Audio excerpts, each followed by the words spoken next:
বুকে হাত দিয়ে বলেন, কখনো আমাদের ইচ্ছা করেছে আজকে সিজদা থেকে আর উঠবো না, কখনো আমাদের ইচ্ছা করেছে আজকে রুকু থেকে উঠবো না, কখনো আমাদের গায়ে শিহরণ জেগেছে মওলায়ে কারীমের কুরবতকে ফিল করে, কখনো আমাদের শরীরের মধ্যে ঝাঙ্গার দিয়ে উঠেছে, উঠে নাই। কেন হয় না?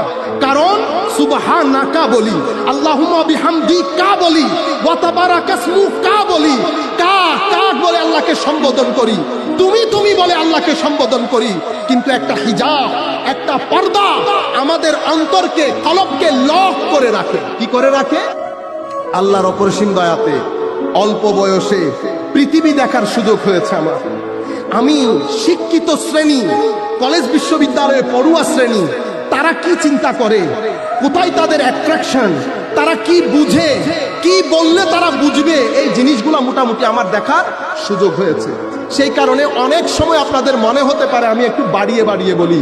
আল্লাহর ইজ্জতের কসম করে বলছি, আমার নবী মুহাম্মদুর রাসূলুল্লাহ সাল্লাল্লাহু আলাইহি ওয়াসাল্লামের নামুসে রিসালাতের কসম করে বলছি, যেই জিনিসগুলা নিজের চোখে দেখতে পাই সেই জিনিসগুলার আযান দেওয়ার চেষ্টা করি, যাতে আপনাদের মধ্যে একটা জাগরণ তৈরি হয়।